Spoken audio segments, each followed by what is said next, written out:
Hey guys, what's going on? It's Ash here coming at you today with another daily upload for Clash Royale. By the way, Brawl Stars is still on the radar. It's still on the way, but as you guys know, I'm still in hospital right now. You can see the name badge, whatever, who cares, you guys believe me. So I haven't had enough time to play the update. Anyway, Brawl Stars coming in a bit, double daily uploads coming up hopefully next week if I can carve out some time. Today we're going to cover the top, or actually the full list of what I think are the best tier 1 decks inside Clash Royale. Before we get to the list, let's go ahead and put forth a few disclaimers. In today's video, we're going to go over some gameplay of about 8 of the decks that I think are really tier 1 right now. And then after that, we're going to just list off 11 of the top decks, tier 1, tippity top, in terms of overall win rates and overall effectiveness inside the meta. So disclaimer, number 1 is, what is tier 1 anyway? What the heck is tier 1, Ash? Basically, it's a fancy way of saying, or a short way of saying, it's the best decks in the game. There's tier 1 decks, there's tier 2 decks, there's tier 3, and the further you go down, the more off meta you get, and sometimes just a matter of how much skill you have. Other times, well, it's just a matter of how original you want to be. But these decks are essentially proven in tournament level standards. They have a lot of challenge wins, they have a lot of tournament wins, a lot of competitive players are using these decks, and the win rates speak to the effectiveness of these cards, of these decks inside the current meta after the previous balance changes. Number 2 is substitutions, guys. If you like any of these decks, but you know what, Ash, I really like this deck you're playing, Three Musketeer over here, but I like my Three Musketeer decks with, I don't know, Knight instead of Bandit. Go ahead and do so. You don't have to use every single card in every one of these decks. As a matter of fact, you can switch things out as much as you'd like. Don't be afraid to change cards to suit your own play style. There's a lot of different effective decks that falls within these, this general archetype. And number 3 is, why even make videos like this in the first place? And, well, short answer on that is because, these ranking videos or these list videos, some people can be like, really, dude? Like, how do you come up with this stuff? But the short explanation would be, you know what? This is why I started doing YouTube. My goal, my main mantra is always make content that you'd like to watch. And personally, I love opinion pieces, as in, is Ice Witch, leaked card alert! Is Ice Wizard really good? Ice Witch would be pretty cool though, geez, now that I say it. Is Ice Wizard really good inside the meta? Should he be buffed? Stuff like that. I love opinion pieces. What should the next update be? And I also absolutely love doing kind of ranked videos, just covering a big, large variety of the top decks all in one video for you guys to try out. Maybe try a deck a few times, see if you like it, and then move on to the next one, stuff like that. That's the type of content I love making the most. Anyway, guys, I've been blabbing over this whole replay here. I actually lost. This is the 12th win, or what would have been the 12th win, in a grand challenge last night, and King Azron from Orange Juice takes me out. I had a lot of trouble with this deck, but these are 2 of the top tier 1 decks, in my opinion, inside the current game. It's basically 3 Musketeers with either Battle Ram, or you can use a Bandit, or you can use both, basically having that charge unit in the deck. Also, Dark Prince fits in there very well. So 3 Musketeers is very, very good right now. It's still alive, very strong. We've seen decks getting a little bit cheaper on the 3 Musketeer front, and the reason being is so you can outcycle your opponent's either Fireball, Lightning, or Mega Knight. Now, the other deck that we saw there is a different, interesting variation of Lavaloon. Lavaloon is really popular as well inside the meta for a few reasons as well. Number 1, it's on the rise because of all the different, the meta actually shifted a little bit away from having a ton of air targeting units. Now the meta, we're seeing, a lot more Mega Knights, a lot more Bandits, a lot more ground units. So you can actually take advantage of this as an air player and go ahead and use the Lavaloon decks that you've been kind of sitting on for a while. Lavaloon in the previous meta wasn't nearly as strong as it is right now. So here we go, moving on to replay number 2 here. Replay number 2. This is going to be an amazing replay. I'm just going to go ahead and do play-by-play here on this. I'm playing Minor Control on the bottom, and this guy from Nova Brazil Destroyder, I guess, he is playing an interesting P.E.K.K.A. Mega Knight deck, and I really like the deck that he's playing, and the reason being is because he has 2 tanks, he has a pump, and he has the Bandit, right? So the Bandit, the P.E.K.K.A, and the Mega Knight all do very well when you use the Goblin Barrel with them, especially if your opponent is low on elixir. We're going to see probably the best tier 1 deck inside the entire game is bait. And this is not a bait deck. You're not trying to bait out your opponent's log per se. You just have a lot of opportunity to use the Goblin Barrel inside decks that you otherwise wouldn't normally use it in, because a lot of people are switching away from log and into zap. So check this out, guys. I kind of botched that defense. Not kinda. I did botch that defense big time, and the P.E.K.K.A is going to get to my right tower. So check this out. The deck that I'm playing, by the way, is a very, very classic miner control deck.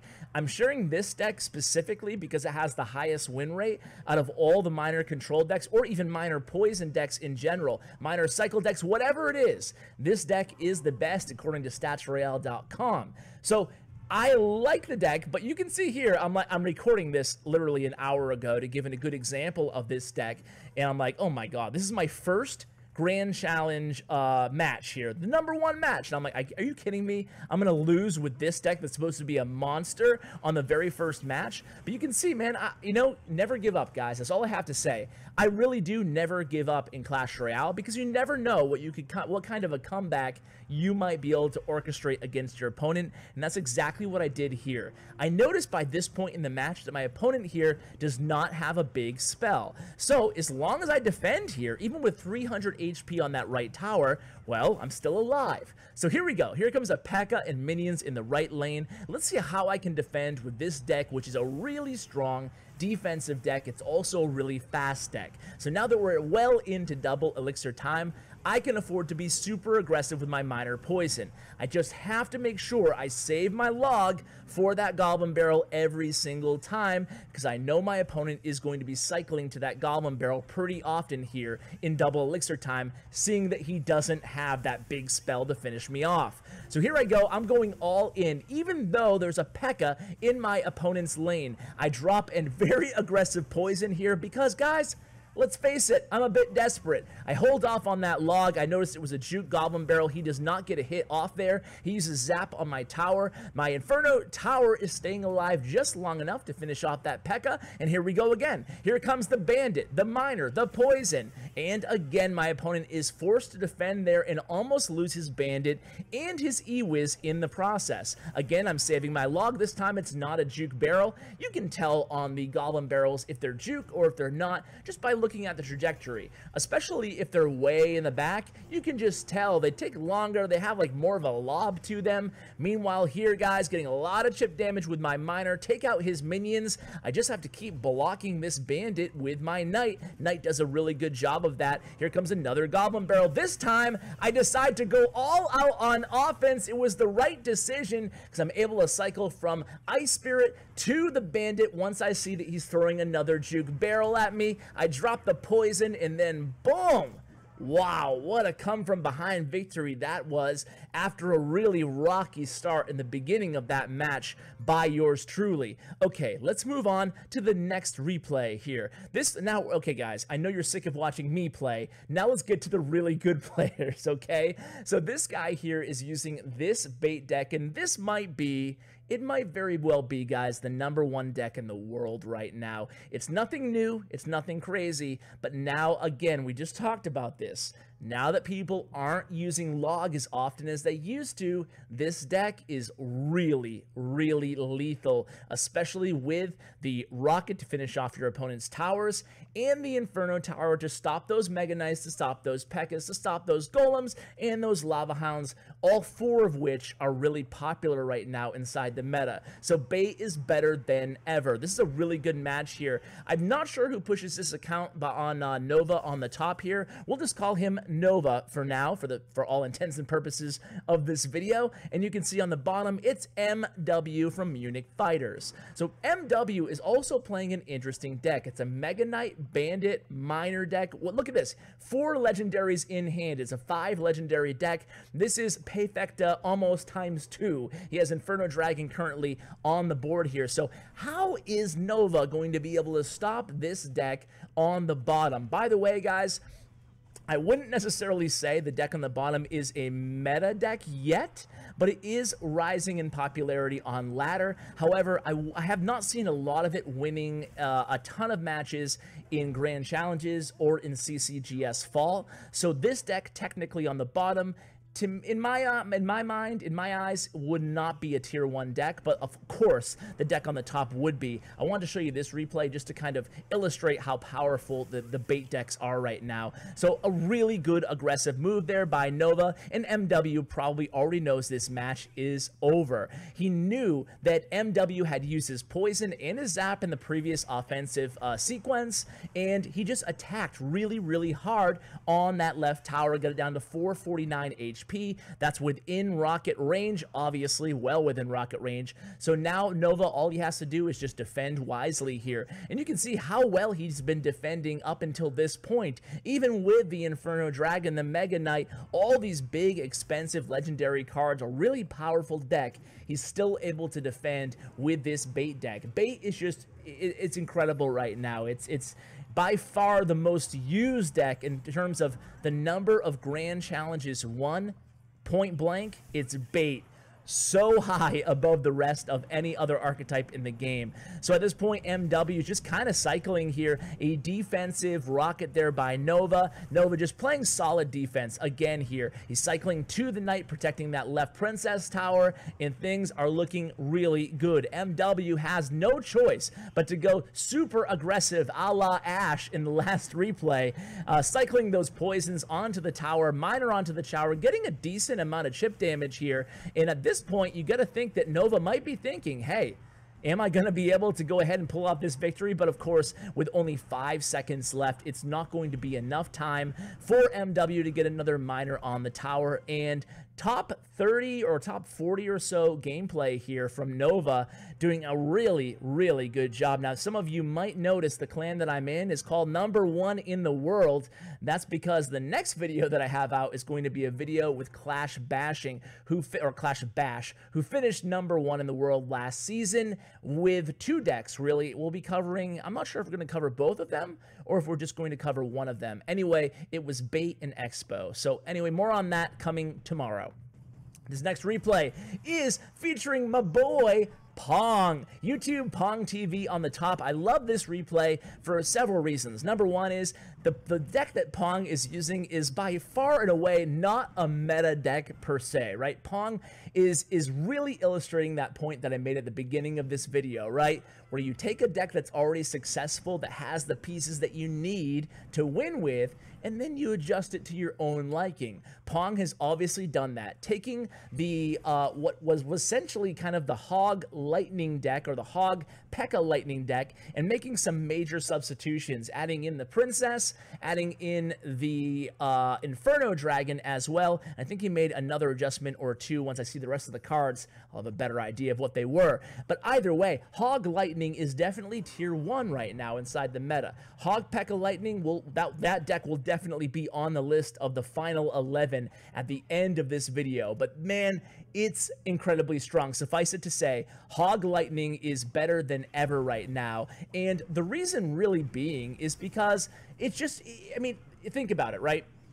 Hog Lightning is perfect because Lightning serves such a great purpose in the first 2 minutes of the match. With Lightning right now, everybody's carrying either Pump or Three Musketeers or something that you can get decent value, almost every deck, from that Lightning. Now, on top of that, you have the Lightning to use in a different way in the final minute or more of the match. When there's double elixir time, that's when you can go extra aggressive with the Hog and Lightning on offense.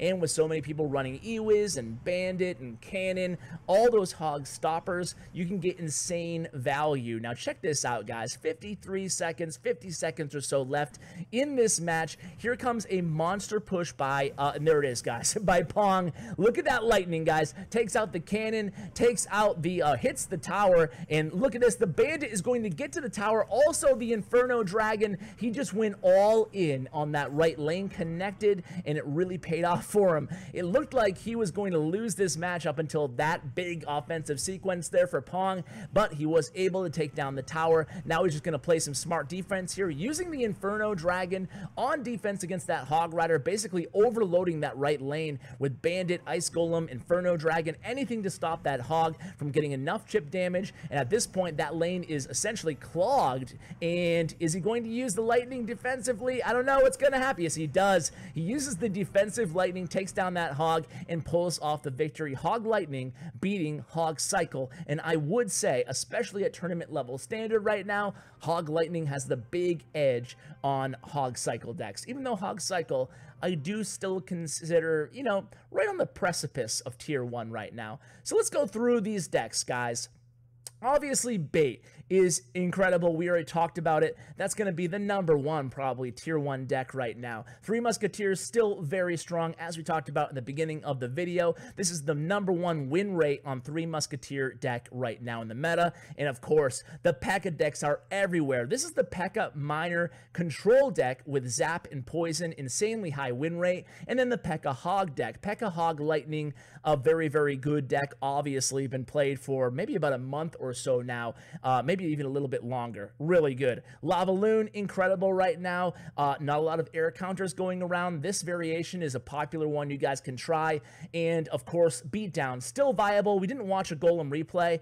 You could make the case that maybe Golem is tier 2, but I think that it is tier 1. Now, this is a tier 1 deck that has a higher skill cap. It's essentially Pompeo's mini P.E.K.K.A. Balloon Miner deck. Another high skill cap deck is the Expo Ice Wizard Inferno Dragon deck. Tier 1, but higher skill cap, meaning that it's harder for your average player to pick up and start rattling off 12 wins or dominating ladder with. Here's the Miner Poison Cycle deck with the Inferno Tower, so it's kind of a hybrid Miner Cycle and Miner Control deck. Definitely a really solid deck. And of course, Mortar. Where are the Mortar decks, right? Mortar is very viable even in challenges at tournament level standards. Now, this is the ladder version of the Mortar deck, but of course, if you add the Hog Rider or a secondary win condition, Mortar can actually perform really well even inside challenges right now. And then the good old Hog Cycle. I think this is the best variation of Hog Cycle now in the game. That's using Inferno Tower, Zap, and Fireball, Inferno Tower, Tornado, Zap, and Fireball as your spells. I'm a big fan of that version. So guys, there it is. Are you surprised? Did I leave off any deck that you feel is tier 1 inside the meta?